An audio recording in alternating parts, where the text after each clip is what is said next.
Well, good evening, everyone. First, I would like to say thank you for taking the time to be here on tonight. Being a mother of five, I remember days of assisting one with homework, chasing a potty training toddler, while at the same time getting dinner ready with one still in the belly. To all of the expectant parents that are on the line with us tonight, we applaud you and we say thank you for all that you do. Tonight, we have some amazing presenters who are here to share about their organizations and some of the resources that are available to you there in Scott County. Before we get started, I would like to cover a few housekeeping items. Everyone is automatically muted except for the presenters, and only the presenters have video capability. This allows you to be able to be present while working with your little ones if necessary.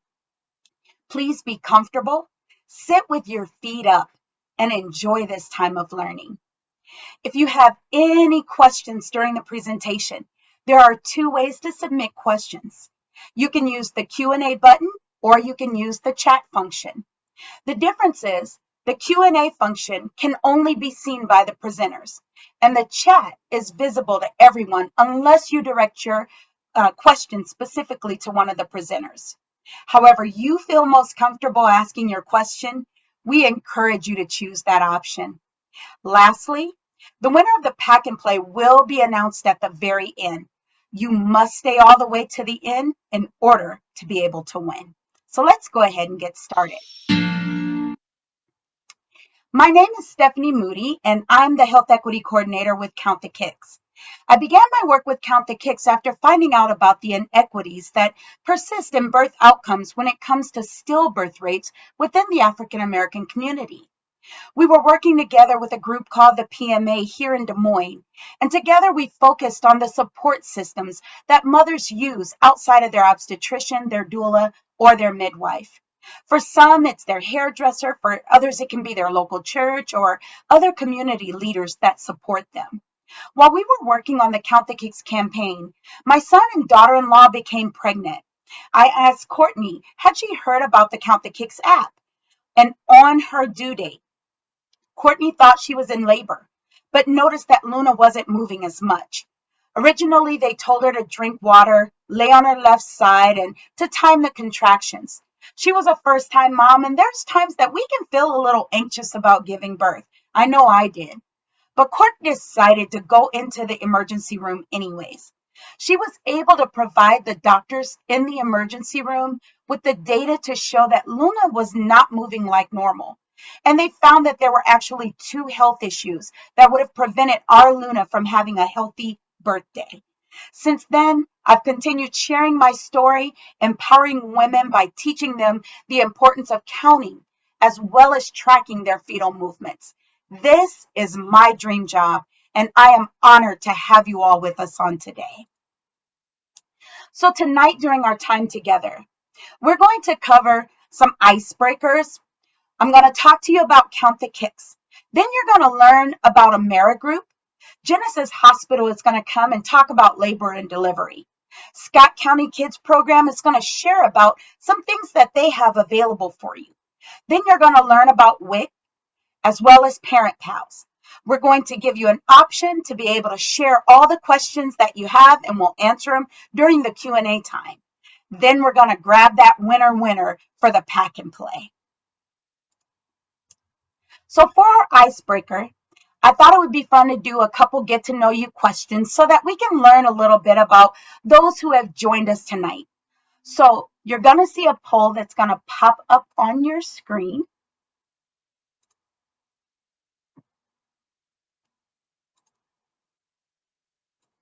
And so when it pops up, it's just to get to know you.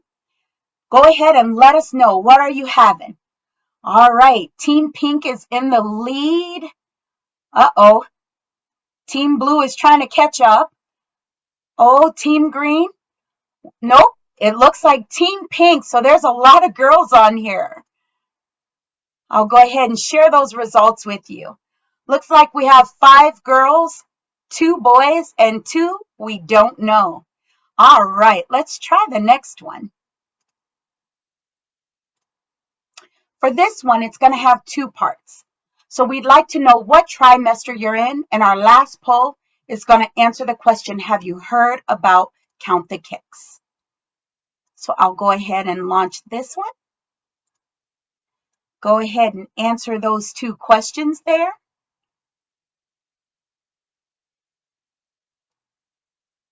Perfect. So far, pretty much everyone has heard about Count the Kicks.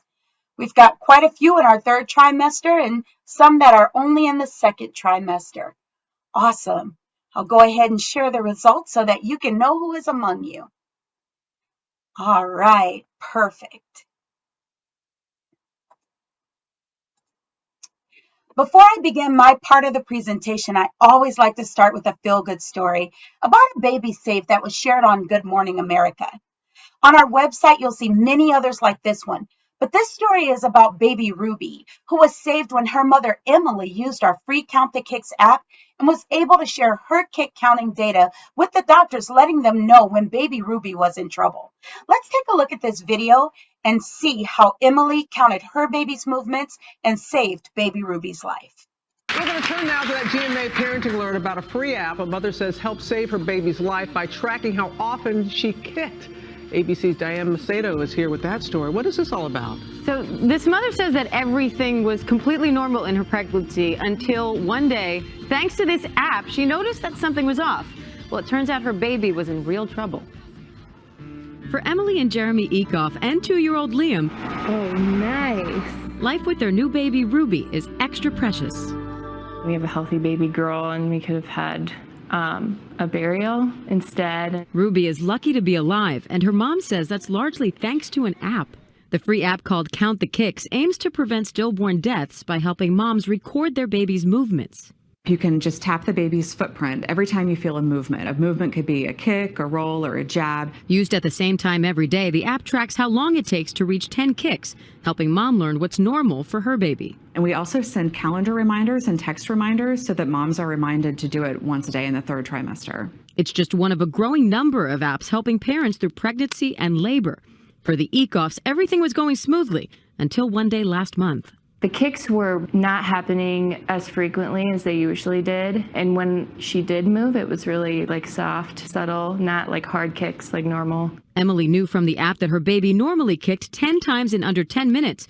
So when she only logged 3 kicks in an hour, she rushed to the hospital. All of a sudden, they came in and said, you're going to have an emergency C-section. The umbilical cord had wrapped around the baby 3 times, limiting her movement. Doctors delivered Ruby just in the nick of time. Not only has Ruby been saved, but potential generations have been saved. She sleeps about 23 hours a day. 4 weeks later, Ruby is now home, healthy, and sleeping like a baby. Doesn't get much cuter than that. Now, the app was made in Iowa, which is where that family is from, but the creators say it's now spreading nationwide, thanks in part to Ruby. Since the news of her birth, the app has gained more than 5,000 new subscribers. So, Robin, the app saved Ruby, and by raising awareness, she may end up saving many more. We are still feeling the ripple effects of baby Ruby's story to this day. As you can see, our Count the Kicks app is a tool that not only helps you to know what is normal for your baby, but also empowers you to speak up when you notice a change in your baby's movement patterns. Our Count the Kicks app can help save your baby's life. So what is Count the Kicks? Count the Kicks is our evidence-based stillbirth prevention public health campaign that educates expectant parents on the importance of tracking fetal movement in the 3rd trimester. Our app is an early warning system, providing parents with the data that empowers them to speak up to their provider if there is a concern. Our stillbirth prevention campaign, known as Count the Kicks, came about when 5 Iowa moms endured the heartache of losing their daughters to stillbirth or infant death in the early 2000s. They were connected through friends and pastors, and during many conversations over coffee, the women decided to turn their grief into stillbirth prevention efforts to keep other families from facing the pain of losing a baby. They heard about a public health conference in Norway where they talked about seeing a 30% reduction in stillbirth by teaching expectant parents how to monitor their fetal movement during the 3rd trimester of pregnancy by doing kick counting sessions on a daily basis. So we didn't create kick counting, but we created the tool, the app, to help parents to do it. After attending the conference, they came back inspired by the research with a desire to see that same reduction in stillbirth rates right here in Iowa, and together they birth count the kicks. I'm sure that everyone would agree, stillbirth is not a subject that anyone is excited to talk about. This is why you'll notice when you look at our materials, they are fun, bright, colorful, empowering. This is exactly what the founders wanted. It's mom focused, educating expectant parents on the importance of tracking fetal movement in the third trimester. We have both a mobile app and paper charts on our website for those who don't have access to a mobile device, or maybe you struggle with access to the internet. We know that 1 in 3 at-risk babies can be saved simply by teaching expectant parents to use our free Count the Kicks app in the third trimester. Now, someone may be asking, is learning about stillbirth important? Is stillbirth really a concern here in the United States? Unfortunately, the answer is yes. Across the United States, approximately 24,000 babies are lost to stillbirth every year. Statistically, that means 1 out of every 169 pregnancies ends in stillbirth. For African American moms, that number is even more alarming. It's 1 in 96. Families are 10 times more likely to lose a baby to stillbirth than they are to SIDS. When we ask expectant parents if they have heard about the Back to Sleep campaign, most are able to answer yes. However, when the question is posed regarding counting fetal movements, there are still too many who are unaware of the importance of it. Our goal here at Count the Kicks is to save 7,500 babies from preventable stillbirth by educating expectant parents on how to count their baby's fetal movements. At Count the Kicks, we have a laser focus on stillbirth prevention, but we are also committed to reducing and eliminating disparities. In Iowa, where the campaign started, the stillbirth rate has dropped nearly 32% in 10 years. For African American moms, we've seen a 39% reduction in stillbirth rates. Counting your baby's kicks, jabs, pokes, and rolls is important because a change in movement in the third trimester is often the earliest sign that your baby could be in distress. When you know what is normal for your baby, you are more alert to potential red flags. You're already a great parent. This is just a simple, free, and easy thing to do. So using our app to count your baby's kicks is very simple. It's as easy as counting to 10. Once you reach your third trimester, 28 weeks if you're in a normal pregnancy, and 26 weeks if you're considered high risk or carrying multiples. We want to monitor these movements daily, preferably at the same time. You'll use our free app to keep track of those kicks, pokes, jabs, and elbows, anything except for hiccups, because hiccups are involuntary. After a few days, you'll begin to see a pattern. The app is going to show you the average amount of time that it takes to get to 10 kicks during the pregnancy. Keep in mind, every baby and every pregnancy is different. So the key is knowing what is normal for your baby. We also have the ability to track movements for twins. If baby's normal changes during the third trimester, this could be an indication that you should call your healthcare provider. What would be considered a change? You'll want to look at your baby's history in the app to see what their normal pattern is or their trend is. And if you notice that baby is taking longer than normal, it's time to call your provider and determine what the next steps should be. Again, our app is free. It's non-invasive and a way to monitor those kicks in the third trimester. It is available in 12 languages. It is available on Apple and Android. As I shared earlier, I'm a mother of 5, and 3 of my 5 children are 13 months apart. So I know what it feels like to be a busy mom, and it feels like there just isn't enough time in a day.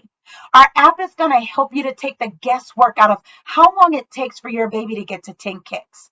We're mom focused. So let's say you're in the middle of a kick counting session and your toddler who is potty training needs you right away. You can simply restart the session after you finish assisting them in the restroom. You can also delete a kick if you accidentally count a kick twice. Now for me, pregnancy brain was a real thing. So we've created a daily reminder system that tells you when it's time to start counting those kicks again. To get started, you want to sit with your feet up or lie on your side. When you register on the app, it'll ask if you would like to count for single babies or for twins. When you choose twins, the kick counting session is going to include two buttons. One button is going to count for the movements of baby A, and the other button is going to count for the movements of baby B. You just want to slide back and forth on the carousel between the two babies as they move and track those movements. You'll count each of the baby's movements as one kick, and you're going to tap the app button. As you can see in the upper right-hand corner, it looks like a little blue baby foot. And just keep tapping every time you feel a movement until you reach 10. After a few days, you'll begin to see a pattern for your baby, and you'll know the average amount of time that it takes to get to 10 movements. Most of the time, it will take less than a half hour, but it could take as long as 2 hours. You'll save your baby's kick counting session in the app, and you can see that movement history. Your kick counting history can be useful for visits with your provider, as well as can be shared with family, spouses, partners, and with friends. The app will also track future pregnancies so that you don't have to create a brand new account with each pregnancy. Your account can be managed on multiple devices. So if you leave your phone upstairs, you can do your kick counting session on a tablet, iPad, or even your Apple smartwatch. Remember, if you don't have a cell phone or access to the internet, you can still download a kick counting chart from our website at www.countthekicks.org and log your times. We call it Kicking It Old School. We now have a new strength tracking feature. Research shows expectant parents should also be paying attention to the strength of their baby's movements while counting and tracking the amount of kicks that they get in 10 minutes or how long it takes for them to get to 10 minutes.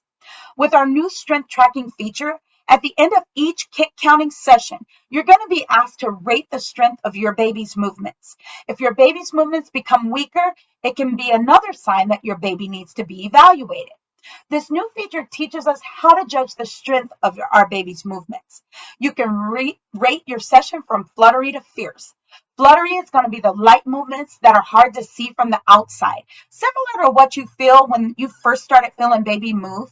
Fierce is going to be those strong movements where you can visibly see baby moving around on the inside. It can feel like a limb is literally going to poke out of your belly. You simply want to rate the strength of your kick counting session by selecting fluttery, which is indicated by 1 footprint, up to fierce, which is 5 footprints. You can include a note detailing how the session went and what you may have noticed during the session. For this particular session, the note just says, baby felt strong like normal. Once you finalize the session, you'll see a graph showing your strength average as well as the average time that it takes for your baby to get to 10 kicks. If you notice a significant increase in the average time, where it's taken baby a lot longer to get to 10 kicks, or you see a decrease in the strength of baby's movements, you'll want to contact your provider right away. Reduction in fetal movement can signal anything from low amniotic fluid to a ruptured amniotic sac or a tangled or knot in the umbilical cord. If your provider's office is closed, hospitals are open 24/7, ready to serve you.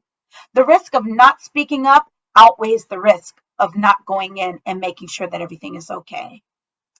I want to show you a short video just to show you how easy it is to use our app and to track your baby's movements. The Count the Kicks app, a cutting-edge, powerful tool for expectant parents in the 3rd trimester of pregnancy, has a new feature to help you monitor your baby's movements.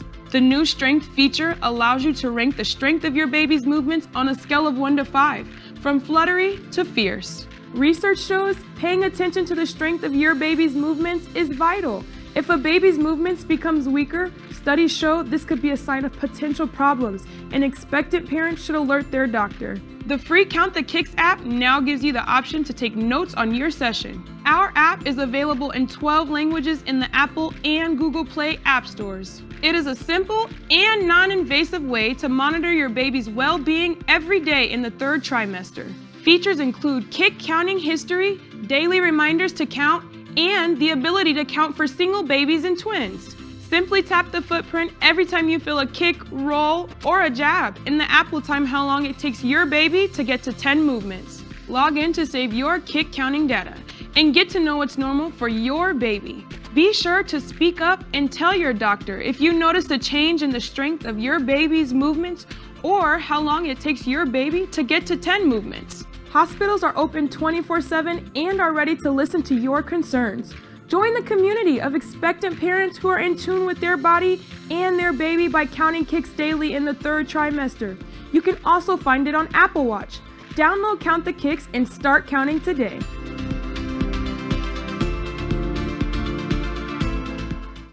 As you can see, it's super easy and it is a free, non-invasive way of tracking those movements in the 3rd trimester.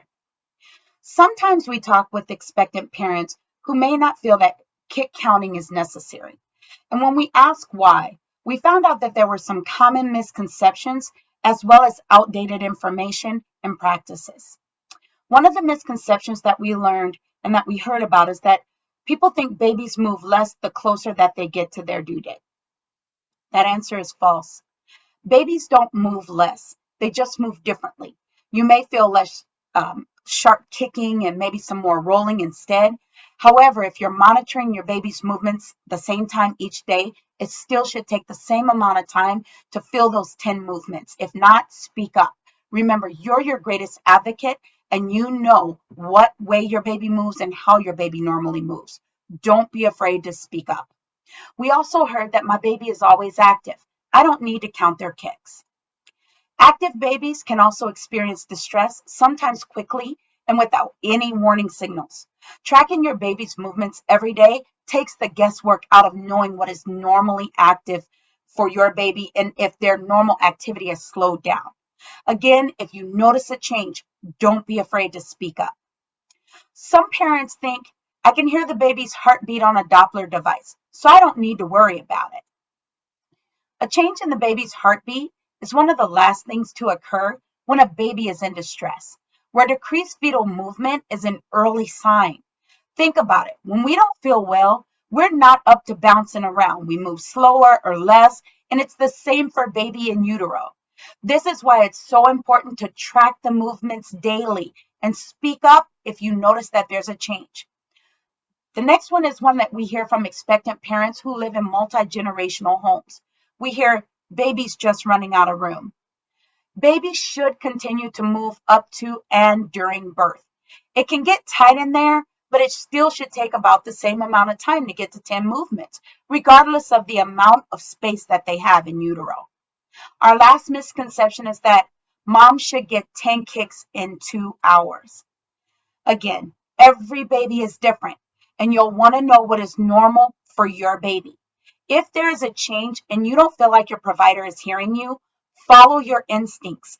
Go to the hospital and share your baby's kick counting statistics. Go to the hospital if they are unable to see you. Show them your kick counting chart, allowing them to see the difference that you've noticed in the average time that it's taken for your baby to get to 10 movements. It's what my daughter-in-law did, and it saved my granddaughter Luna's life. This concludes my portion of the presentation. I want to thank you for allowing me to share about our free app and the importance of counting and tracking your baby's movements at 28 weeks for normal pregnancies or 26 weeks if you're high risk or having multiples. Next up is one of our partners, Lauren, and she's with AmeriGroup. AmeriGroup Iowa is the amazing sponsor of this baby shower. Before she comes, I always like to show this video that explains our partnership and the work that we're doing together right here in Iowa. Let's take a listen. My name is Jeffrey Jones, and I am the plan president for AmeriGroup of Iowa. When we first launched in Iowa in 2016, we were very focused on identifying those community partners that had a shared mission. And one of the key components of that mission is improving lives in communities. We work with our expectant members to do things like arrange car seats, food and supplies like diapers for our members, transportation to get to their doctor's visits, and even in some instances, housing as well. We have a dedicated team of case managers. They are nurses that serve expectant mothers throughout the course of their pregnancy. The intent is really to make sure that those members get all of the services, the resources, the education that they need in order to have a healthy delivery. We support organizations that do that as well. We're here today to celebrate an organization called Healthy Birthday, and specifically one of their offerings for membership called Count the Kicks, which was a very simple, easy to use, and free for expectant mothers, and it helps them monitor their third trimester of their pregnancy. It is a life-saving tool. It is a thrill to be among you today because you are the game changers when it comes to improving the health of moms and babies in Iowa and in our community. Count the Kicks was founded out of grief and out of loss by 5 women here in Iowa who all lost daughters to stillbirth or infant death. They didn't know each other before they lost their daughters, but they were brought together by mutual friends, pastors. So they got to know each other, grieved together for a very long time. And after a while, they looked at each other and said, what are we going to do with this grief? Because we don't want any other families going through what we've gone through. Our whole world turned upside down. And Emma was, her heart was not compatible with life. I knew that I didn't want to become that bitter, angry person that people whispered about. You know, she's that way because she lost a baby.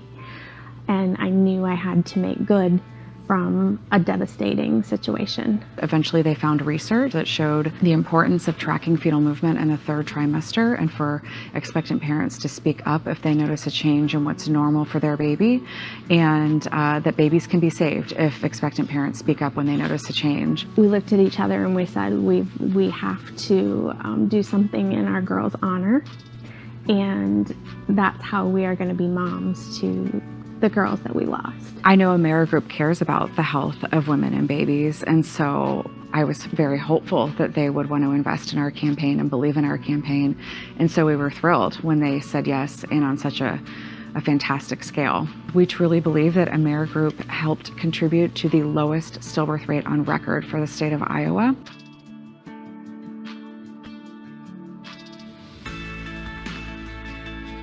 The opportunity to have a member come in who was able to take advantage of this program and quite frankly saved her daughter's life. Being able to have them come in and have our associates connect back to, here's the impact you have on our members each and every day. It's a tremendous opportunity in living that mission and journey.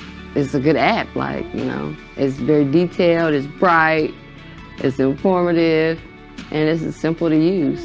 Knowing what's normal for your baby and the importance of that can make all the difference. I tell my friends, and then my friends tell their family members.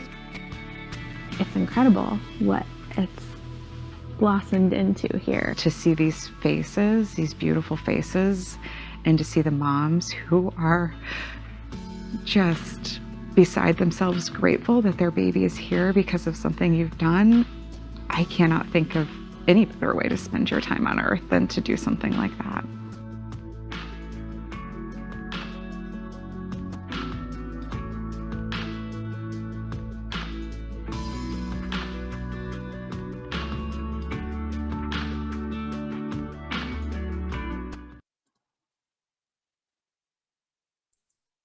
Well, good evening, everyone. My name is Lauren Renner. I am a community relations representative with AmeriGroup Iowa. Next slide, please, Stephanie.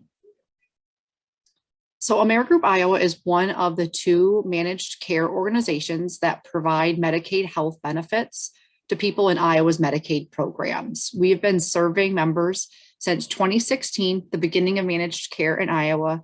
We do cover the entire state, but DHS is who determines eligibility. Next slide, please. So to find out if you or anyone you know is eligible for the Iowa Medicaid program, you can apply online or visit your local DHS office. If you are approved, you'll receive notice from the state, and at that time, you'll be tentatively assigned one of the 2 managed care organizations. You have 90 days to make a change or to stay with the company you were assigned originally. That choice often leads to questions of how or why would I choose one company over the other. The first thing that I would always recommend is to look at your provider's network. So essentially, which companies or insurance do your providers accept? You can always use our Find a Doctor tool on our website, or always contact your provider office directly. The next piece of advice that I share with our members or those looking to be our member is to review each company's value-added benefits or perks. With the Merit Group, our members have access to many different perks or value-added benefits, and that's what I'm excited to share with you this evening. Excuse me. Next slide, please. So Healthy Rewards is my favorite perk to share about. The Healthy Rewards program is simply a debit card program. Our members can earn dollars for completing certain healthy activities or going to certain appointments. Our pregnant members, new moms, and new babies have great opportunities to earn funds. Next slide, please. So to start earning reward dollars, our members must be enrolled in the Healthy Rewards program.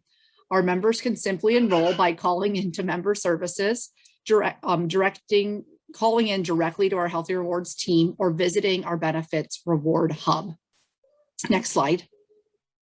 The Benefits Reward Hub is housed within your secure member portal, and that's what you're seeing on your screen. When a member logs in after they enroll, this is what they would see. I apologize if you can hear that laughter in the background. My toddler is having a fun time playing. I will share all of these phone numbers and web addresses with you at the end of the presentation as well, so don't feel obligated to write all of this down in a hurry. Once enrolled, our members can earn funds for certain health visits and activities. Some examples that may be applicable to those of you on the call this evening are the prenatal and postpartum check, earn a combined $75. Taking your baby to their first year of wellness exam, so usually about every other month, is another $50. Completing a health risk questionnaire annually is $25, and going to your annual wellness visit for any member over the age of 2 is $25 as well. So there are so many more options beyond just moms and babies, but as you can hear, there are a lot of opportunities to earn funds. All of those eligible activities that you would be able to earn funds for are loaded into these fields, kind of the rectangles that you see on your screen, with the applicable dollar amount listed there as well. In the upper right-hand corner, you'd see your balance. So this sample account has not yet earned any funds, but let's say they completed their annual wellness visit, that claim would trigger the funds to be loaded onto their account, and that total balance would show $25. All activities automatically are triggered by a claim, with exception to the prenatal and postpartum check.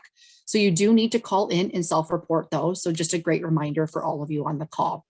Those reward dollars can then be redeemed for certain gift cards. Next slide, please.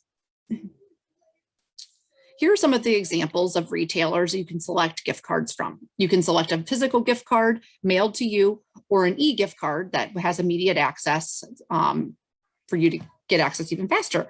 So one of my favorites is that Amazon option, the convenience delivered right to your door.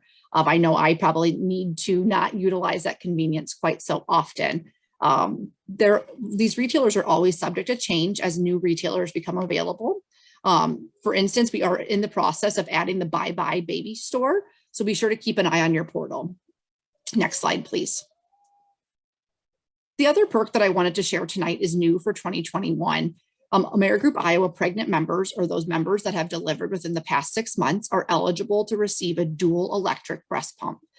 Members can access this perk by calling Medline directly, or going on to the Medline portal and requesting the pump be mailed to you directly. Next slide, please.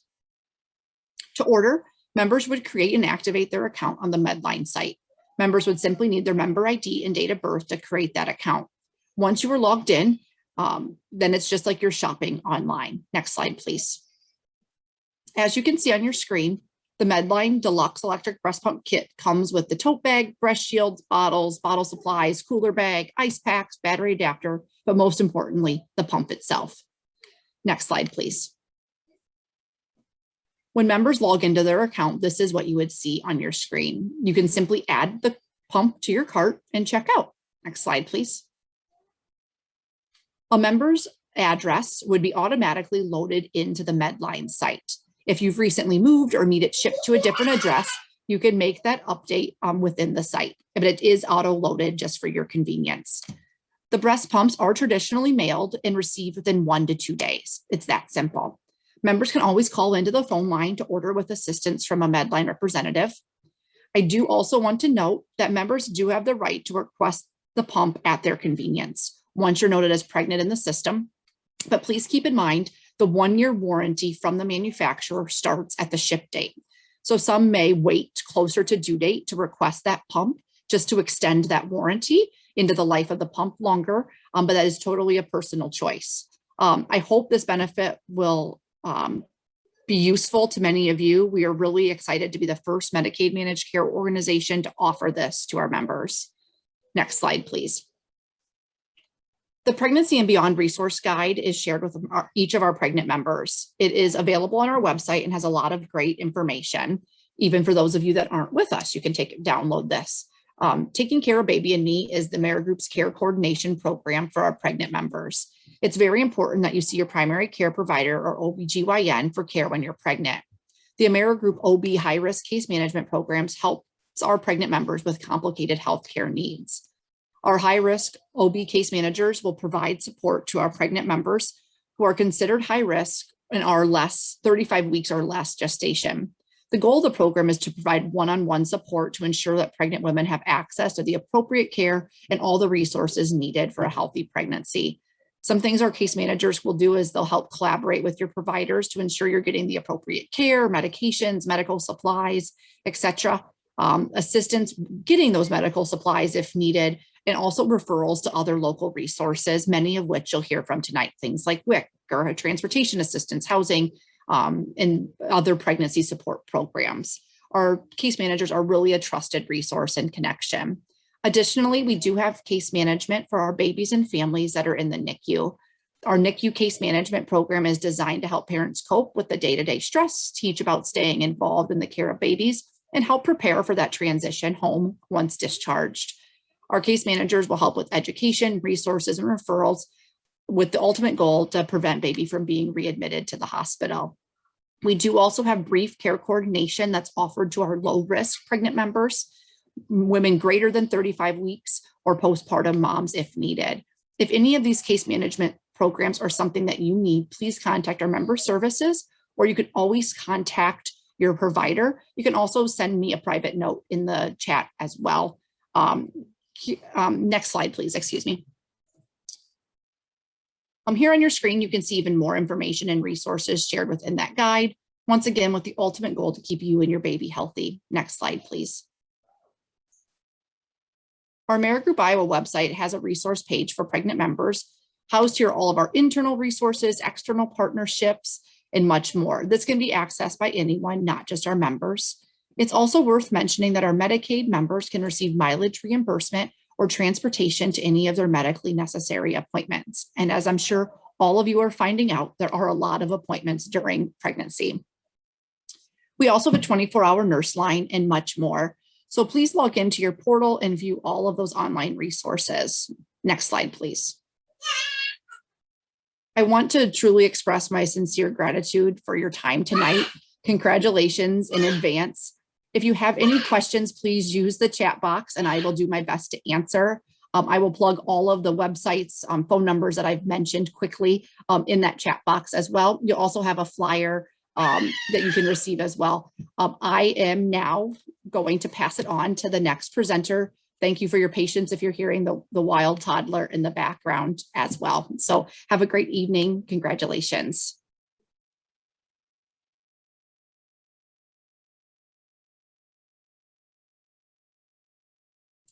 And that would be Julie with Genesis. Thanks, Stephanie.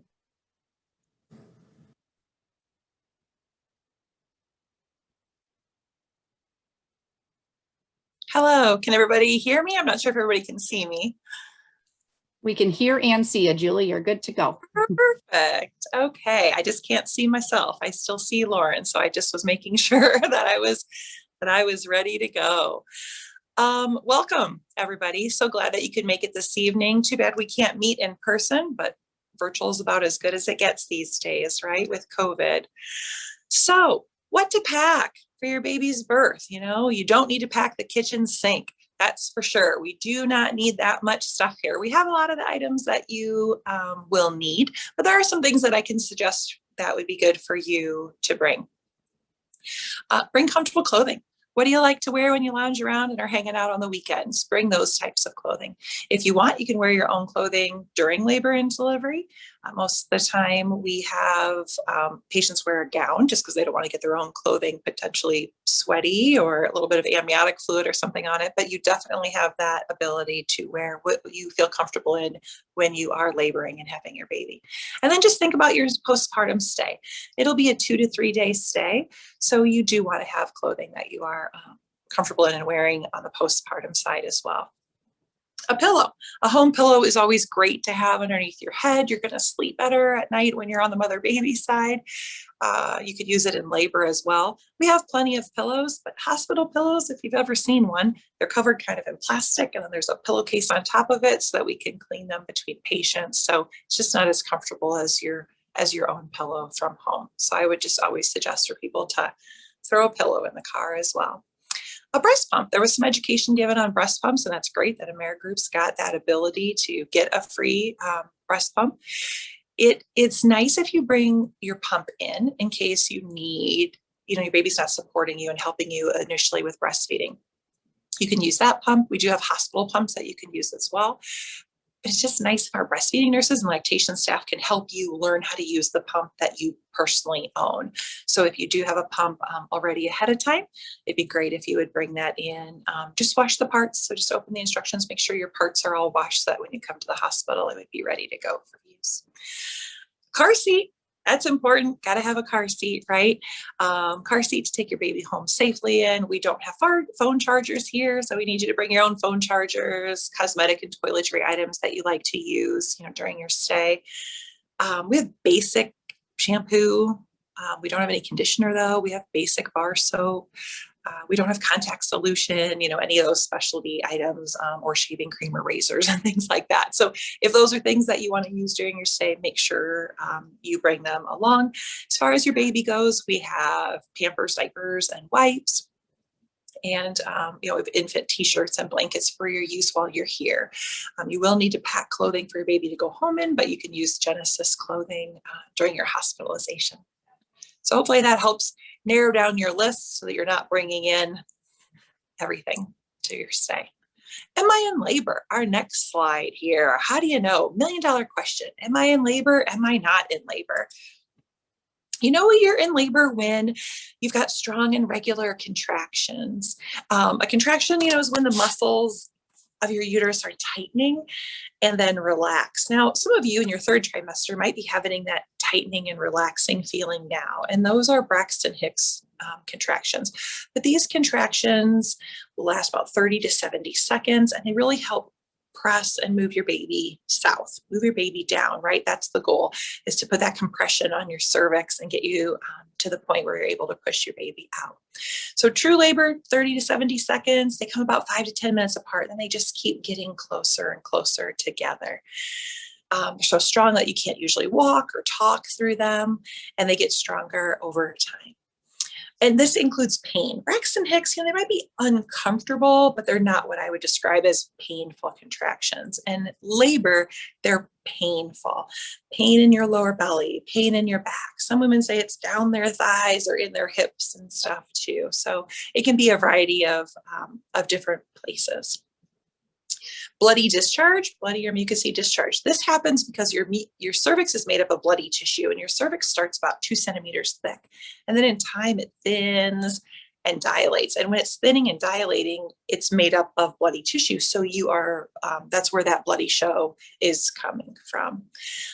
And you might have a mucus plug that you pass at home. You might not. No big deal. We don't need you to bring it to the hospital. We've had some patients bring it on in. We believe you. So you can go ahead and just flush your mucus plug if you happen to see it, or if when you wipe, you get that mucousy discharge.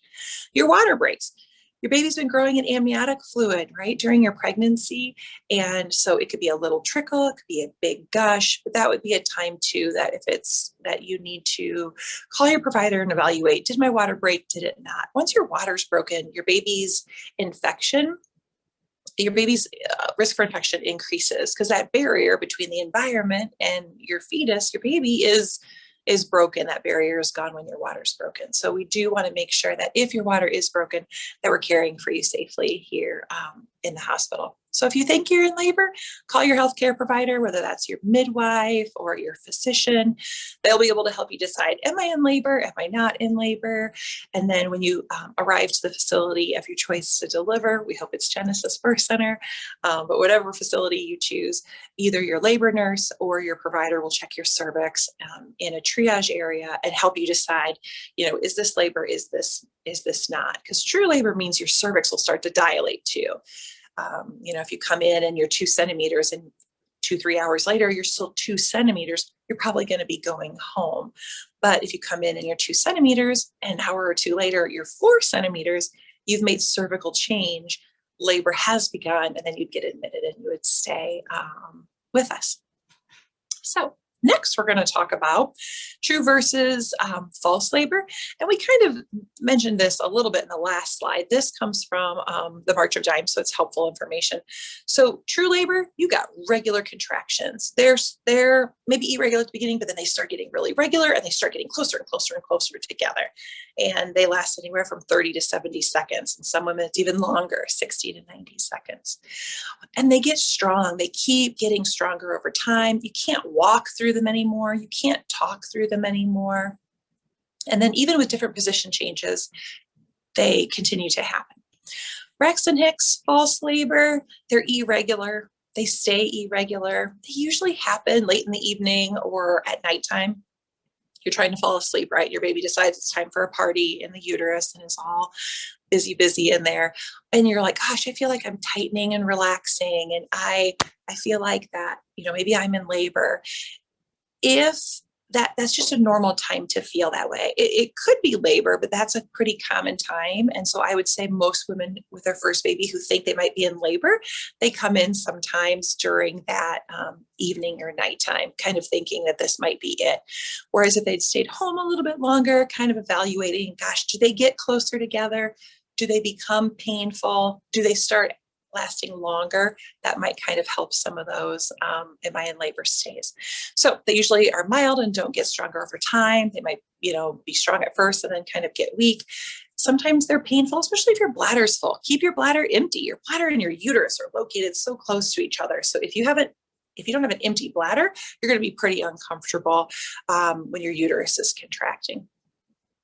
And if you can doze off or fall asleep, that's probably a pretty good sign too that you're not in labor. So a lot of times women lay down, they're like, oh, I think this is it. And then they eventually fall asleep. They wake up in the morning and they're like, I'm still pregnant. How did that happen? So that can happen as well. Stages of labor. Let's talk about that next.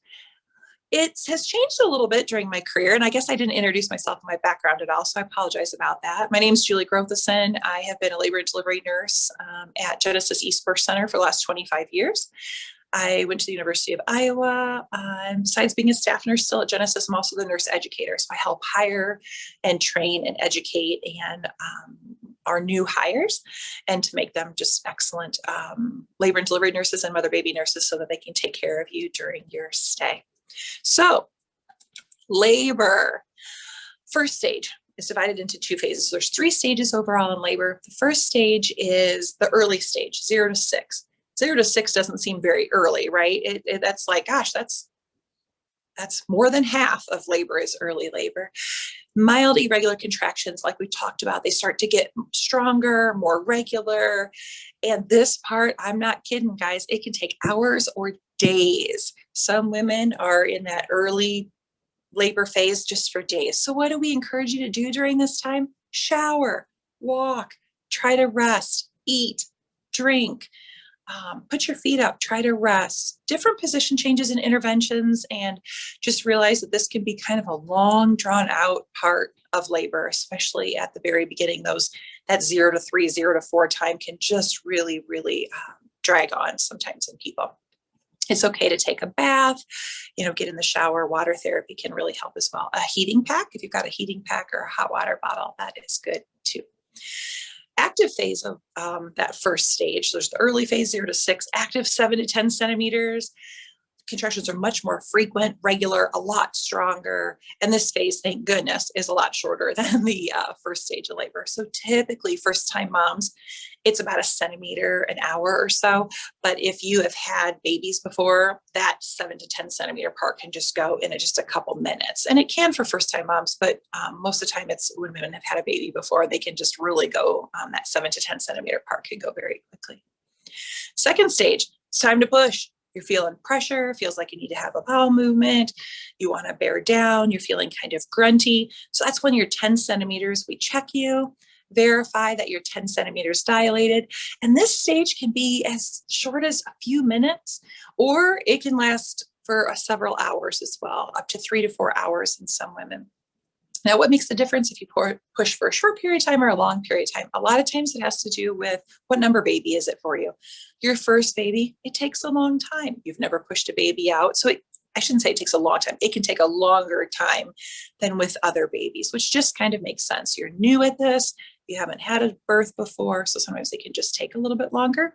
And also, do you have an epidural or do you not? Women who have epidurals, the pushing phase can take a longer period because you're numb. So it's kind of like me telling you, go ahead and push your baby out now. And you're like, oh, Julie, I can't push my baby out now because I don't feel the urge to push. So it's somewhat similar than that, that sometimes it's difficult to learn how to push and push effectively and efficiently if you have an epidural that's numbing you to the point where you can't get that urge and feel like you're pushing in the right position. Third stage is the easy part, pushing out your placenta. It's only 1 to 2 pounds, comes out really slick. It's just easy. So don't stress about the delivery of the placenta part at all. A lot of times moms are like, oh, it's out. Oh, it happened already. So it can take up to 20 minutes, but usually it's shorter than that. And it comes out just within a few minutes after your birth. So your placenta is what is oxygenating your baby it's giving your baby your food, its food and oxygen during the whole pregnancy. So it's a super important organ. It's really cool that it's a temporary organ. And like I said, it doesn't weigh much at all. So after you get your baby out, the placenta is a piece of cake. What to expect when you're in the hospital having a baby. A monitor is going to get placed on your abdomen. And since I can be seen, I was going to wait to the end to show you monitors, but I'll just show you now. This is monitor that monitors the contractions. Not sure if I'm holding it up well enough for you to be able to see. It's got like a little circle in the center and it's got a cable and we just plug the end of the cable. It's a pretty long cable, several feet, and it plugs into the monitor. This monitor sits on the top of your uterus and measures the strength of it measures your contractions. So that's what this monitor does. Then there's another monitor and you wear these stretchy belts that hook on around your belly. Some of you may have been put on the monitor during your pregnancy. If you have a high risk pregnancy, sometimes they'll do this fetal monitoring in the office or they'll send you to the hospital for like a non-stress test to be put on the monitor. This one works by ultrasound. We put a little bit of gel on this component right here. And then this goes over your baby's back. So we feel with our hands the location of your baby. We put this over the baby's back, and then it traces on the computer for us your baby's heart rate. Now, if the external options don't work, or if they're not tracing your baby's heart rate well, if you are obese, we might have a difficult time using the external monitors. If you're high risk, the physician might want internal monitors. So there are internal monitor options. There's a little monitor that can go, not sure if you can see that very well or not, it can go on the baby's head. That is an internal monitor to check the baby's heart rate. And then there is an internal monitor here to measure the strength of the contractions. And literally the monitor for the baby's heart rate is like a little string. It's as thin as a string. And the monitor inside for the contractions is like less than the width of a straw, probably half of the width of a straw. So very small, narrow, very similar to, you don't even know they're in place. Once they're in place, you don't even perceive that those are there. So we do have different monitoring devices, external and internal. So you'll be put on the monitor for either a short period of time or a long period of time, depending on your risk factors, depending on what what's going on, how does your baby look on the monitor, and what are any of your health complications that you either have or might not have. So that's how we can check baby's heart rate. We'll check your cervix, like we talked about a few slides ago, making sure, are you dilated? Is your bag of water intact or broken? Because we can feel that too when we examine your cervix. We'll check your vitals, blood pressure, pulse, respirations, and a temperature. We'll check those regularly just to make sure that you are staying healthy during the labor process. And then an IV. An IV will get placed into a vein in your arm to help deliver IV fluids and or medications if you choose to have any medications. And your midwife or physician probably will limit what you eat or drink during this time as well. I think we went ahead to the next slide before we were ready, but that's okay. We'll be heading to it soon.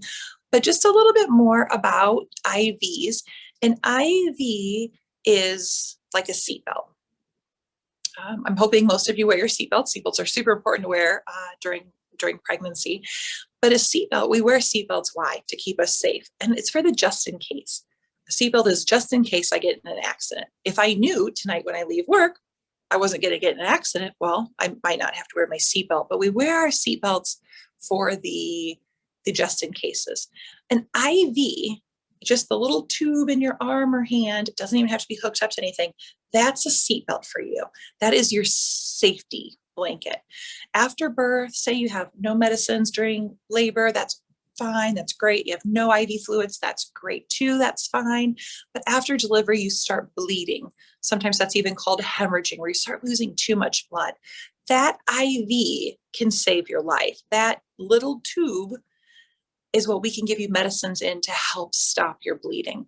And once you start bleeding or hemorrhaging, it's very difficult for us to get an IV in you because you're losing blood. So your veins aren't as full of blood, if that makes sense. So it's much more difficult for us to find a vein in your arms because when you lose blood rapidly, it's staying in your torso area and it's not going out to your extremities. So a little IV saline lock is very normal in labor to help you stay safe. All right, moving on to the next. We're going to talk about Genesis Birth Center and some of the things that we offer here. I could only speak to Genesis Birth Center because this is where I've spent my entire career. I do know a lot about what goes on, at other facilities and hospitals, but I will just be speaking to the facility that I work at for this slide. We're going to provide excellent care for you and your husband or support person. I shouldn't say husband, your significant other, your mom, your sister, your friend, whoever you view as your support person. We will support them and you during your entire stay, during labor and delivery and during mother-baby stay. And we'll help educate you too during the labor process and after delivery on how best to care for yourself after your birth and to care for your newborn as well. In labor, we've got cordless fetal monitoring. So even if you have to be on the monitor, you can be in the shower, the tub, walking, all different positions and you don't feel like you're tied down to bed. We really don't like to keep our patients in bed here. When you're in bed, you feel sick, and having a baby you're not sick when you're having a baby, right? It's been part of life since the beginning. So we encourage getting up and doing different position changes. And so our technology allows you to have that freedom, or you might be low risk enough where you don't even have to be on the monitor at all. And every once in a while, we'll just take a listen to your baby and you'll be free to roam around and do lots of different things without even any monitors, the cordless monitors on you. Positioning devices. If you've got an exercise ball, one of those big exercise or birth balls, you can bring that into the hospital. We have peanut positioning devices, which are yellow or blue. We've got a cub chair. It's kind of shaped like a letter U or C that you can sit on. So we have plenty of the peanut balls and cub chairs.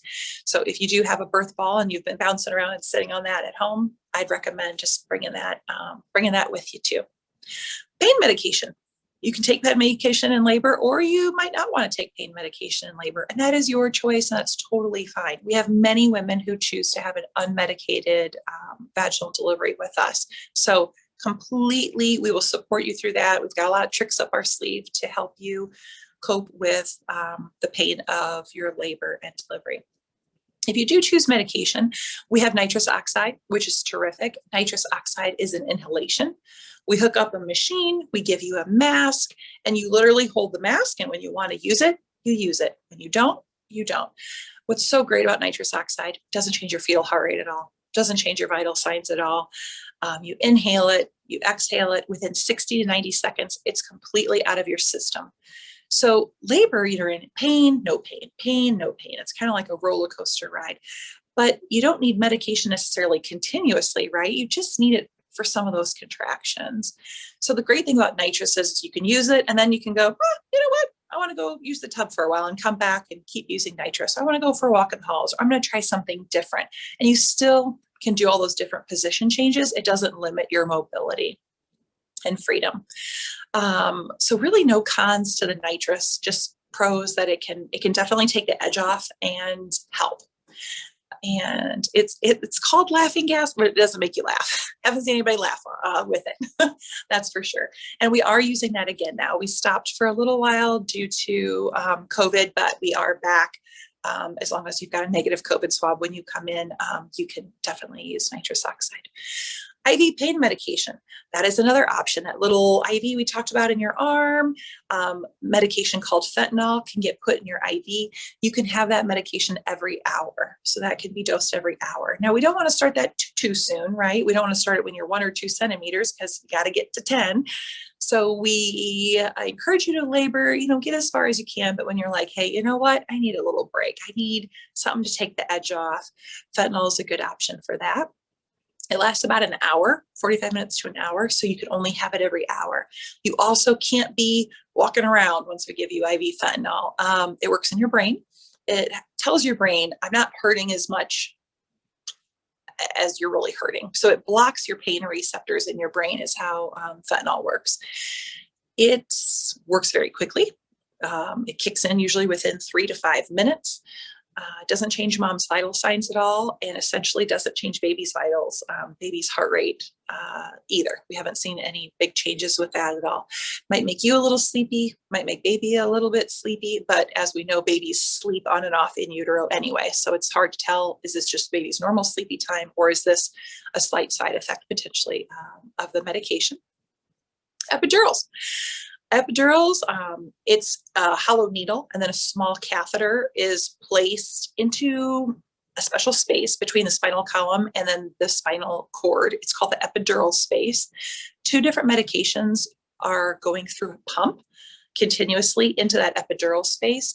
Fentanyl is the narcotic that we just talked about, so it's a strong pain medicine, and then ropivacaine is kind of like lidocaine if you ever had dental work and stuff done. So it's a cane agent. So it's a numbing agent. So there's 2 different properties to an epidural, kind of a numbing component to it and a pain relief component to it. That's infused through a pump, through that catheter that is in your back between your vertebrae. A special doctor called an anesthesiologist is the one who puts that in. And then you do need to stay in bed. You're not able to side to side in bed, those positions, but not a whole lot of position changes are you able to do because a lot of women are unable to feel their legs. And so you would be at a huge fall risk. You would most definitely probably fall. So most women can't even empty their bladder. So we need to put a catheter in their bladder, either a catheter every couple hours to empty out the urine or one that goes in and stays in. And then before delivery, we take the catheter that's in your bladder out so that when you're pushing, you don't push the catheter out of your urethra because that would not be safe for your urethra. It takes about 2 hours for an epidural to wear off after delivery. So after the birth of the baby and the placenta, we turn the pump off. That stops that continuous infusion. And then it takes a few hours for your legs to kind of get back and working. And then we hope your bladder kind of wakes up and starts working for itself again too. How quickly does an epidural work? Within usually about 20 minutes or so of when the anesthesiologist starts the pump. So an epidural doesn't allow for as many position changes. It can give you excellent pain control. There is the opportunity to be somewhat numb, or some women are feel completely numb. As we talked about earlier, sometimes that inhibits the ability to push. Sometimes it doesn't for some women. Sometimes there's a blood pressure drop that happens when you get an epidural that can affect the baby's heart rate. There are medications we can give you to help bring your blood pressure back up, but your blood pressure affects how much blood goes to the uterus through the placenta to the cord to your baby. So sometimes there's that temporary decrease in that when your blood pressure decreases. So that's something that your anesthesiologist and nurse might need to work on a little bit to get your blood pressure back up to your baseline, your norm. Trying to think what else about slight risk for infection, a risk for a spinal headache potentially. That's a bad headache that can happen sometimes after an epidural anesthesia or a spinal block anesthesia. So if you have any questions about those, during the Q&A or chat time, you can add those to it, and I'd be happy to answer anything you have about those. Last, super proud to say Genesis Birth Center is the only hospital in the area with prestigious Baby Friendly USA designation. This was so hard to get. This is so hard to get, and it's so hard to keep, and we're so proud of having it.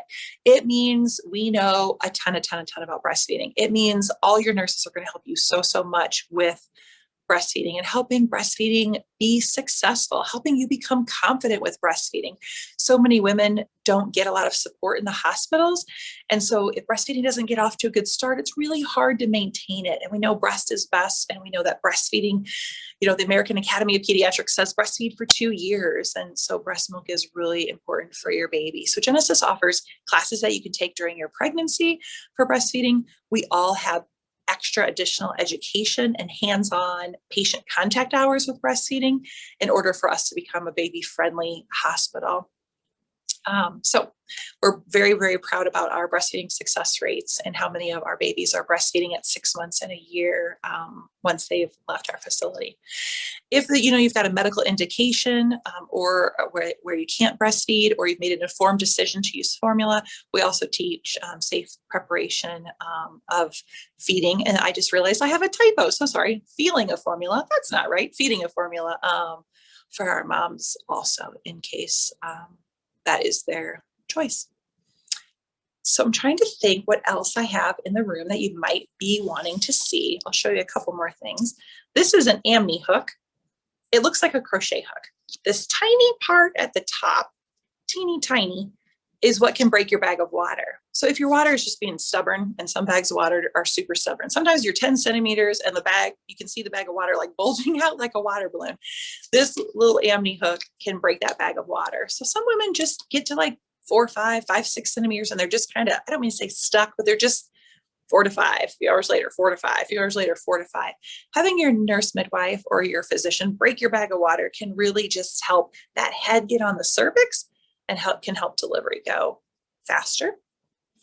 If your baby needs help coming out, they don't do forceps too much anymore, and we don't use this tool either very much, but it might be something that you just want to read about and educate yourself about.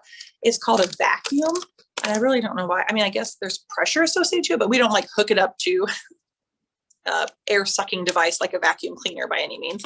But it's just got this little spongy yellow area with like a little cup. And that's, the whole thing's probably maybe 2 inches across.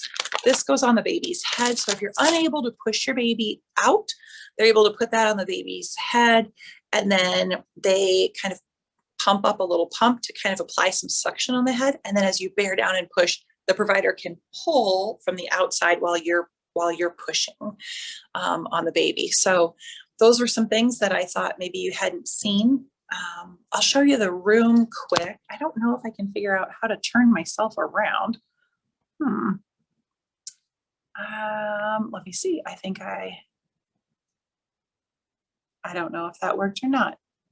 Stephanie, can you let me know if that worked? We can see something. I'm not quite sure. Okay, there. Now we're seeing the room. Okay. So it's hard just because I can't see it also, but what's lit up over there is a baby warmer. So this is one of our labor and delivery suites. So we've got a baby warmer here, and at Genesis, your baby stays with you. It comes out, it goes up on your bare chest or on your gown if you prefer. We dry baby off. And honestly, as long as your baby's doing well, we don't bring it over to this warmer bed at all, but the warmer bed is right next to your labor bed. But yeah, everything is going well. We don't bring your baby over here at all. Your baby can stay skin to skin. We love for you to stay skin to skin until you've breastfed, had that golden hour of time, and had that first good breastfeeding session before we break mom and baby's bond. So we delay weighing the baby. We don't weigh the baby right away. We don't do like the baby medications or anything like that. We really believe in that skin to skin mom baby bonding right after birth. So that is our baby warmer. We've got some of my equipment and things and 2 computer screens over there. So labor bed, the computer screens, your labor nurse charts there, and also pulls up your baby's heart tones. And then I am hoping you can see this great tub we have.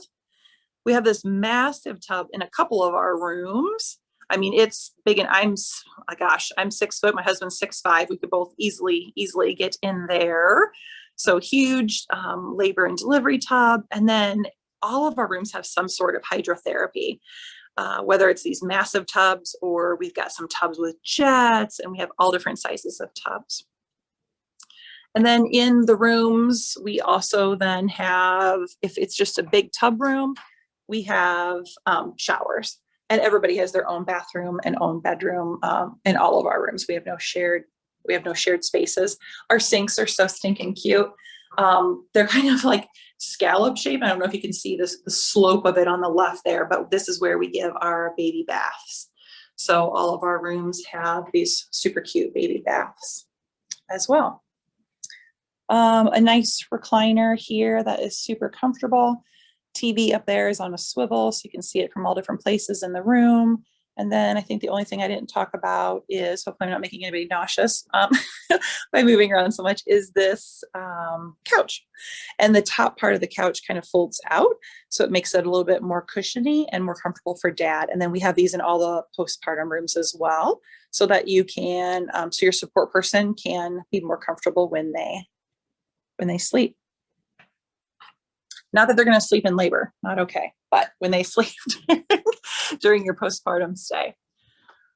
Yeah, if you have any questions or stuff, I'll stay on till the end, throw it in the chat, and I'm going to hand it off now to Tara. Thanks so much, guys.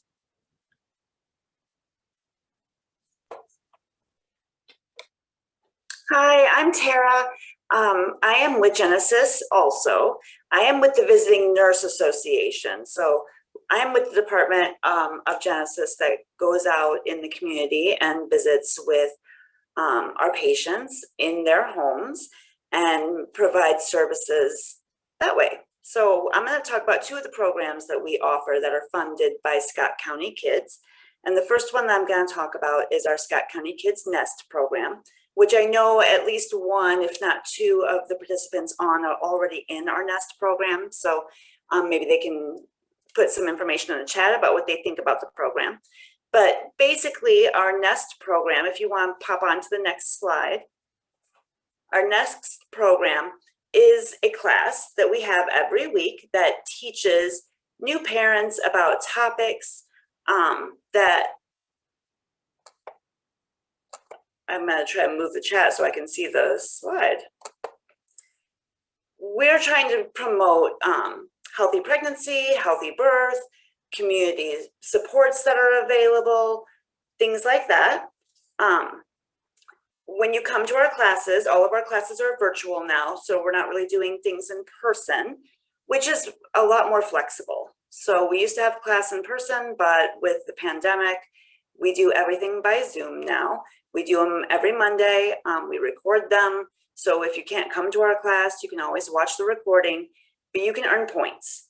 And those points, you earn them for going to classes. You earn them for hopefully doing all the things you guys are already doing. Going to your prenatal appointments, getting signed up for a WIC, things like going to the WIC appointments, anything that promotes a healthy pregnancy. Then after you have your baby, anything that's going to promote a healthy baby. So all the well child appointments, getting the immunizations done, the well baby checks, or your postpartum check, all of these things you can earn points for. And then those points can all be cashed in for diapers, wipes, household cleaning supplies, pretty much anything you need. Our Nest program can help you get a car seat if you don't already have a car seat. We can help you get a crib if you don't already have a crib. We try to help you get everything. So it's pretty simple to get enrolled. If you want to pop onto the next slide. In order to qualify for our Scott County Kids Nest program, all you need to do is live in Scott County. You need to be pregnant. You need to be at risk, which is pretty simple. The next slide is going to show us what that is.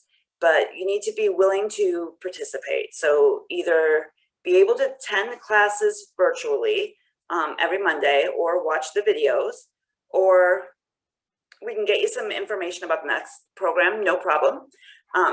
Or we can work something else out. So if you're not able to watch the videos, you can't come to our class and participate via Zoom, there's other ways you can attend also or participate and be able to get the points. So as long as you can talk to our Nest coordinator once a month and kind of communicate what you've been doing to promote a healthy pregnancy, we can make sure that you are enrolled and involved. You do have to enroll while you're pregnant.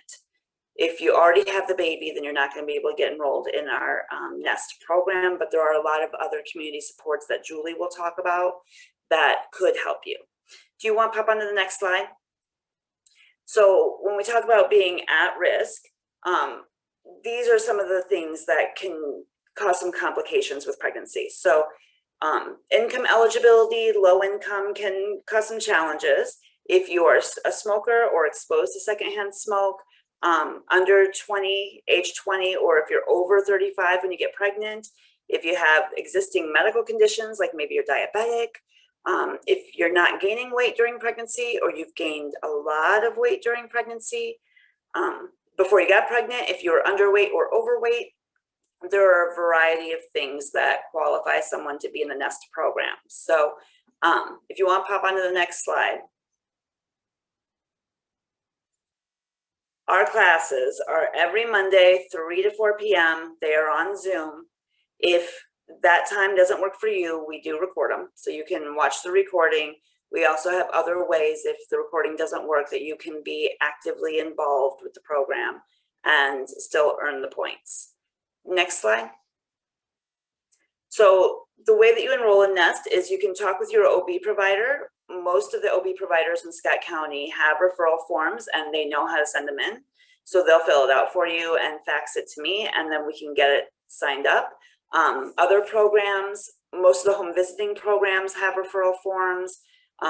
Pregnancy Resources, Women's Choice Center, those organizations also have referral forms. But you can also just contact us and we can work with you to get you signed up.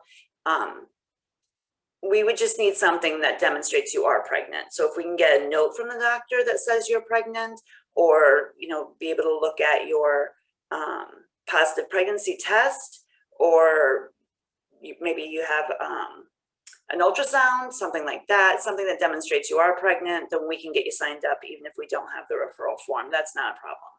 Next slide. So all you'd have to do is give me a call. So here is my name, my phone number, and my email address, and we can get you signed up. The OB providers, those other agencies I mentioned, they all have our referral forms, and all of that contact information is also on the referral forms, so they know how to reach me as well. No problem. So the next program I'm going to tell you about is our Family Connects program. And this program is for you after you deliver your baby. Next slide. So our Family Connects program is an evidence-based program that was developed by Duke University. We are actually the only organization in all of Iowa that provides the Family Connects program. And we're the only ones in this area in Illinois. The next closest one is in Peoria that does it. But basically what it is it's a nurse visit that is offered. We come out, it's free, it doesn't cost anything at all. It's available to everybody, doesn't matter. You can make $500,000 a year and we're still gonna give you a free nursing visit. We're gonna come out about 2 weeks after you have your baby, and we're just going to make sure that everything is going a-okay. We know that everybody has questions, and that's it. Do you want to go on to the next slide? Every new mom have questions. It doesn't matter. None of us are experts. Babies do not come with instruction manuals. So we're going to give you a nurse visit. We're going to come out, we'll weigh and measure your baby, make sure everything's going the way it needs to go, make sure that you have all your questions answered, make sure that you're feeling comfortable. Every single mom in Scott County is eligible for this nursing visit. Scott County Kids and Genesis Philanthropy pays for these visits. If you don't live in Scott County, we have funding that can help Clinton and Jackson County, and we also fundraise to help Rock Island County. So if you live in this general vicinity, we can make sure you get a free nursing visit. If you deliver your baby at Genesis, we're going to have a nurse come and visit you in your room before you discharge and schedule your visit. We can do a telehealth visit with you, but we would really prefer to come and see your baby and love on your baby and weigh and measure and do all those good things. If you don't deliver at Genesis, though, you can still have the nurse visit. You just need to give me a call and we can get it scheduled for you. Next slide.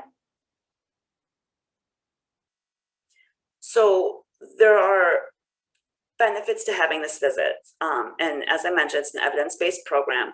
So Duke University studied this for about 20 years to see what the benefit of a Family Connects visit is. And what they found through their research was that moms who participated with the Family Connects program and they had the visit, ultimately they found that they were connected to greater community resources. They found out information about services that they qualified for that they didn't know. They found out how to connect to programs to help them with things they needed. They were able to select higher quality childcare. They had just more positive outcomes. Stephanie, I'm not able to see the whole screen, so I can't see my whole list there, but probably the most important thing that they found was that we are able to reduce the number of emergency room visits for newborns, and we are able to reduce the number of overnight hospital stays for up to 2 years after, just by having the Family Connects visit with us. The education that we provide, the resources that we provide, the answers we provide is immense during these visits. And sometimes you just don't know. You don't know that babies cry nonstop. From about 6 weeks of age, until about 10 weeks, they're gonna cry. They're gonna cry a lot. They're not broken and you're not a bad mom. And sometimes you just need someone to tell you that and tell you it's okay and that's normal and you don't need to go to the emergency room. Here's how we can soothe baby. So there's things that we can do to help relieve some of that pressure. Next slide. So if you deliver anywhere that is not a Genesis facility, or you find that maybe you deliver on a weekend at the hospital and a nurse didn't come up to see you and offer the visit, or maybe we did, but you were sleeping or whatever, or you decided you didn't want the visit, but you get home and now you think you do need the visit, here's my name, here's my number and my email. You can always shoot me a message and we can get you signed up for a free nurse visit in your home. Especially with winter coming, you don't have to take the baby out. We can help take care of everything you need there and communicate directly with your physician. So I'm going to turn it over now to Ashley Wandera with the WIC program, but I'll stay on until the end and answer any questions you guys have. Thank you. Okay, thank you. I'm Ashley. So I am with the WIC program here in Scott County. So we, WIC is for Women, Infant, and Children. It's a supplemental food program. So on the next slide, we'll have just a short little video just to kind of show you what we're all about. So next slide.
So one of the goals with the WIC program is to be able to provide that community and to connect you with other community resources.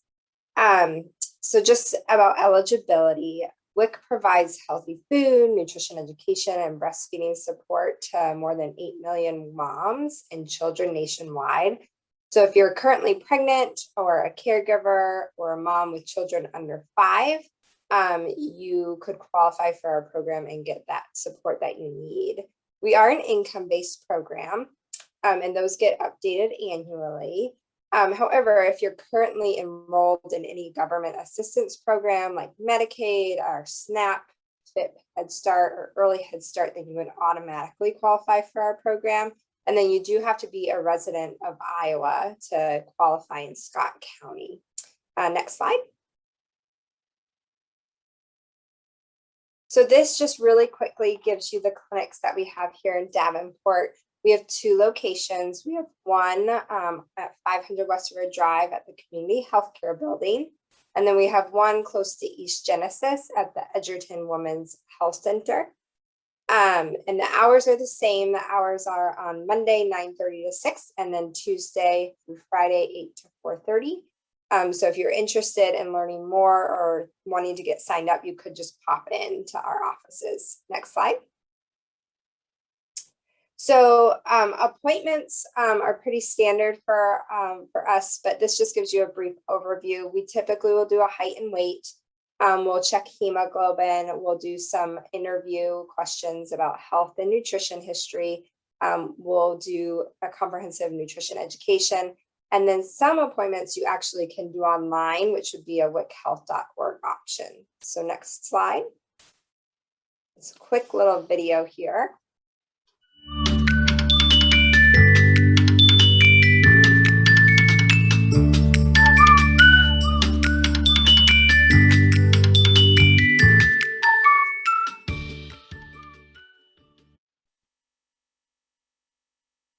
All right, next slide.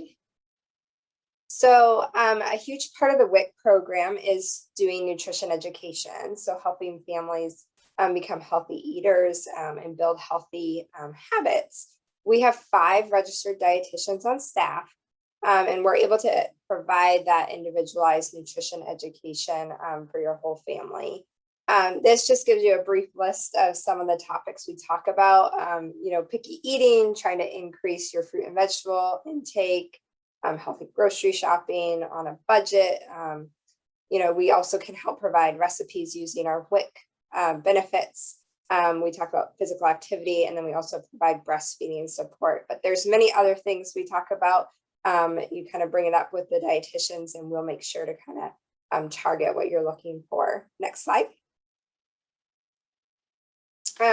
So all 5 of our dietitians are either certified lactation counselors or certified lactation specialists, which means they have further breastfeeding training. So that's a huge benefit for our WIC program and ways we're hoping to further support the community with increasing breastfeeding rates. We do have breastfeeding classes once a month. The other thing we're able to provide, we have hospital grade electric breast pumps that are on a rental basis that we can give to qualifying participants. And then we also do provide personal electric breast pumps to qualifying participants. And then, like was said earlier, Iowa Medicaid, both Iowa Total Care and AmeriGroup do provide a double electric breast pump.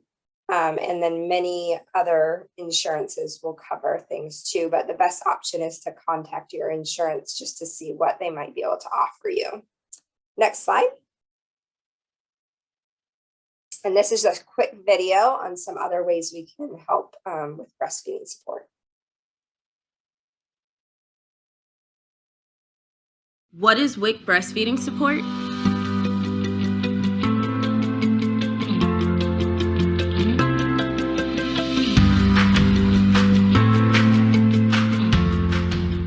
It's encouragement, empowerment, and experience to make breastfeeding work. It's people who know you got this, who know you want to get this, and who can help you reach your breastfeeding goals. WIC breastfeeding support is help when you need it, so you and your baby can learn together and grow together, month by month, day by day, feeding by feeding, from the people who know about good nutrition for moms and babies. We know breastfeeding is a journey filled with ups and downs and feelings of accomplishment and frustration. So WIC Breastfeeding Support is here to help you no matter what stage you're in, whether it's learning about breastfeeding, starting to breastfeed, overcoming breastfeeding challenges, or thriving as a breastfeeding mom. WIC Breastfeeding Support is access to WIC lactation experts, WIC breastfeeding classes, and breastfeeding information to help you be successful. It's connecting with other breastfeeding moms and coaching from WIC peer counselors, moms like you who have breastfeeding experience and know how to help you succeed too. It's tips, tools, and inspiration to make breastfeeding work for you. WIC Breastfeeding Support is a website where you can hear from breastfeeding moms, where you can hear about their journeys and their challenges with milk production, lack of confidence, lack of support, managing busy lifestyles, and what they did to power through. And it's resources for your support network, dad, grandma, partners, and friends, so that they can learn the best ways to help you. WIC Breastfeeding Support is where you turn when you're not sure where to turn. It's answers when you need them from people who want you to meet your breastfeeding goals. And it's encouragement from people who know it gets easier and that you can do it together. Learn together, start together, overcome together, thrive together, grow together with WIC Breastfeeding Support.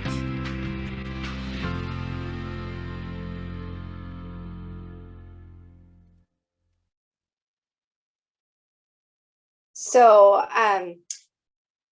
we know from research that breastfeeding is the best source of nutrition for the baby. So just some of the benefits to baby, and this is not at all an exhaustive list, but it's easy to digest.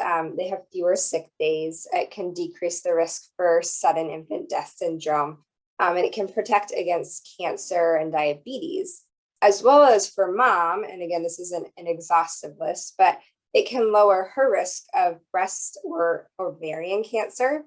In the long run, it can help save money. It can promote weight loss, and it's ready to feed anytime, anywhere. Next slide. So this is something just to be thinking about as you're preparing to decide how you want to feed your baby, the benefits of breast milk. And this chart just gives you a comparison of formula versus breast milk. We've come a long way with formula, but there's still some things that formula lacks in comparison to breast milk. Next slide. So like I talked about, we have the certified lactation specialists here on our WIC staff team. So there are many things they can help with. We are doing in-person appointments. So if you needed to have a latching assessment done, they could help with any difficulty with latching.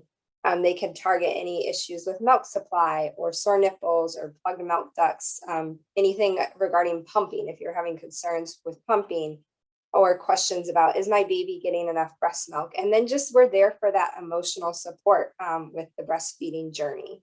Next slide.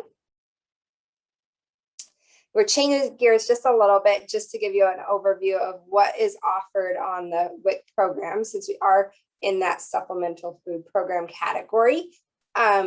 We provide dairy, so that can include cheese, yogurt. We have milk, or we have milk alternatives, such as lactose-free or soy milk. We have whole grains, so that can be whole wheat bread, your whole grain or corn tortillas. We have oatmeal as an option. We have whole grain rice. We have now whole wheat pasta, as well as whole wheat hot dog or hamburger buns. We have a fruit and vegetable voucher that can be used on fresh or frozen fruits or veggies. We have breakfast cereal. We provide peanut butter or beans.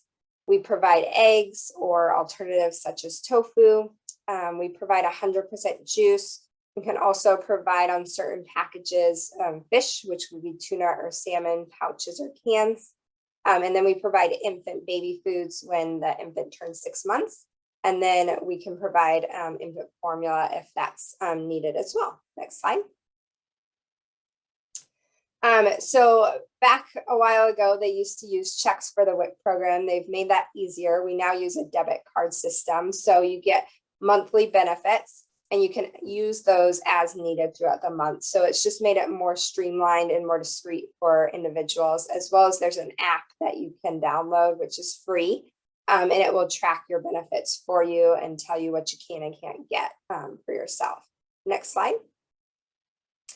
And then, like I said earlier, we really target to try to connect you with other resources in the community. So this just gives you some of the other resources that we can help connect you with if you were a part of the WIC program. Next slide. If you do have any questions, certainly drop it in the chat or you can contact us directly. Thank you again for allowing us to join you tonight. We're happy to be here. This concludes my part of the presentation, and I will now pass it to Julie with Parent Pals.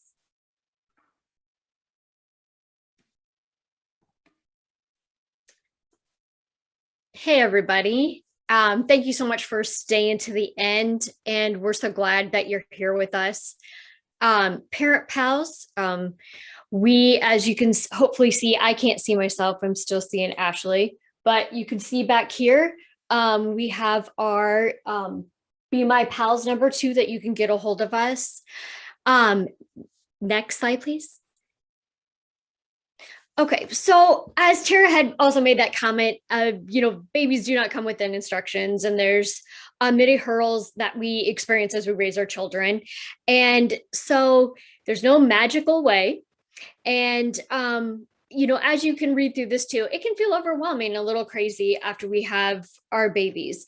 And so I think what is so awesome about this baby shower is that we've come from, count the kicks, now to that pregnancy, to that delivery, to afterwards of, also what you can get before as prenatal, but then afterwards. And we talked about like with Family Connects program and the nest that Tara talked about. And now we talk about that home visiting, that long term where we can stay with you until, if you prefer, prenatally, all the way up until the child is age 6 and make sure that they're kindergarten ready. Next, please. So we're here to support you and help navigate throughout the years of parenting journey that you're about to begin. Next. And so we talk about a collaborative of home visiting programs that serve, like I said, till kindergarten. And we're here to help you connect with these wonderful programs over the phone, and it only takes a few minutes. So here in Scott County, I am the intake worker that you would be talking to over the phone. And I would just tell you even a little bit more, because I know you've been probably overwhelmed too with everything that everybody's telling you about. But the wonderful thing is we all work together too. So if you just give me a call, and my number will be at the end of this slide as well, my personal cell phone number, we can talk about all these programs too, and talk about the home visiting programs. Next. So when we how to get you connected and what we can get you connected with. It's those diaper resources, that childcare information, housing, car seat safety.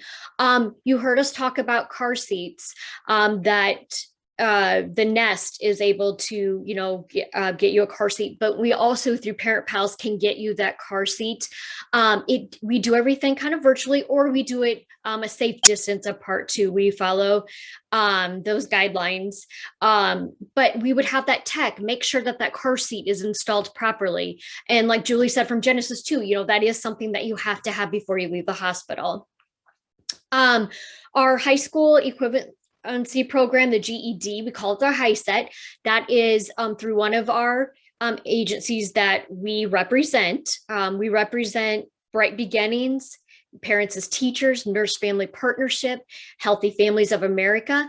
So when you call Parent Pals, we don't get confused of like, do I qualify for this or not? That is something that we can just walk through with you on that. In that GED program, that is one of the agencies. that is a free service to you. We're doing that online, and it's nice because it's just a couple people right now that we have. So if you don't like that big classroom setting, it's very intimate, and getting to know your instructor too, and she can help you on those areas that you need. Providing information on healthy nutrition in WIC, just like we said with Ashley, we can get you connected to if you haven't yet, and many other resources. Next. So when we talk about outcomes, we're talking about like reduced childhood behavior problems, and how we do that is because during each visit, we call them family support workers. And so that family support worker can get you information, and every time they're going to give you about child development, or if there's something specific that you want to learn more about. When we talk about right after the baby's born, if you have questions, we will be there for you. We like to say we're just a text away too, but we meet with you weekly. And a lot of our programs are doing just that hybrid. Some are meeting in person, some are just meeting virtually. So it's whatever you kind of feel comfortable with. But during that visit, they are going to give you that information. And then, like I said, if there's something more specific, they can get that for you and find out. They can send it to you through email, through text. And the intellectual development. So on those visits, they'll also teach you about activities. And there's so many activities to do with a newborn that we just don't realize. So it's that kind of information. We also, even as early as age 2 months, we start doing these assessments to make sure that your children are developmentally on track. So it kind of empowers you as a parent too, when you go to the doctor and they say, well, can your 2-month-old do this? Can they do that? And you're like, yes, they sure can, because you've been given that information. So also with the reduced postpartum and prenatal, postnatal depression. So right away we do the depression screenings on mom. And it's just a very simple questionnaire. They're not there to pressure you. They're not there to judge you. All they're doing is they want to just make sure that you're doing okay. And all of our, we call them family support workers, are trained so that we can really kind of see too, if we notice maybe some differences in that you're, not behaving, but just maybe that you're not as engaged too. We will just reach out to you and make sure that you're doing okay.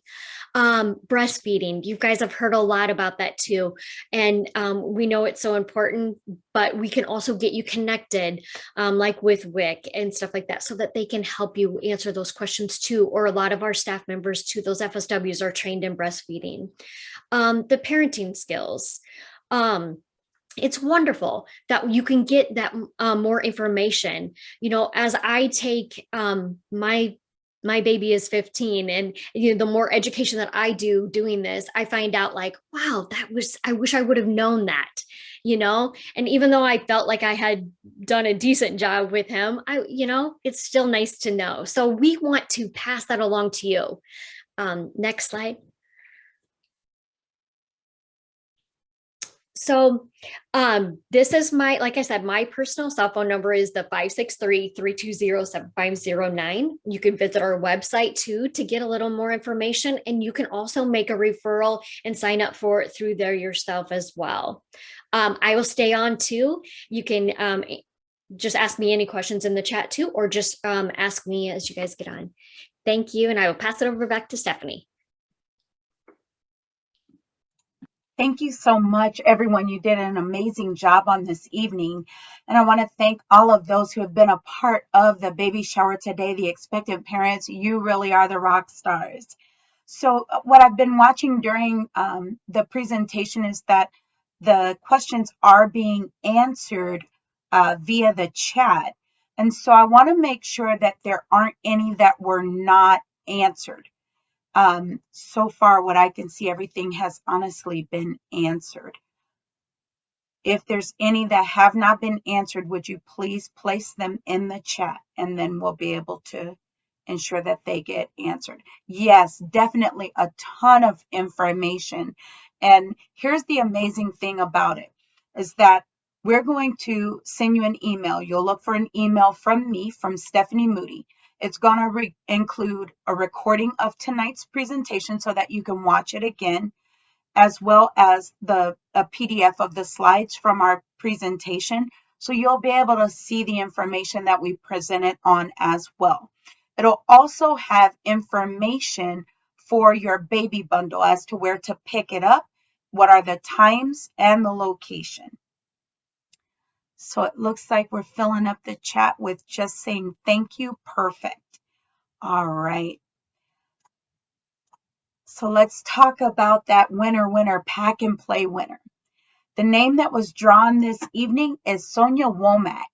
And so Sonia, please be looking for a separate email from me to you so that I can know where to ship your pack and play to. I want to thank everyone so much for joining us on this evening. I want to thank AmeriGroup for sponsoring, as well as Genesis Birth Center, Scott Family Kids, Parent Pals, and Family Connects Genesis Health System. Thank you so much again, and you all have an amazing evening and a happy and safe delivery.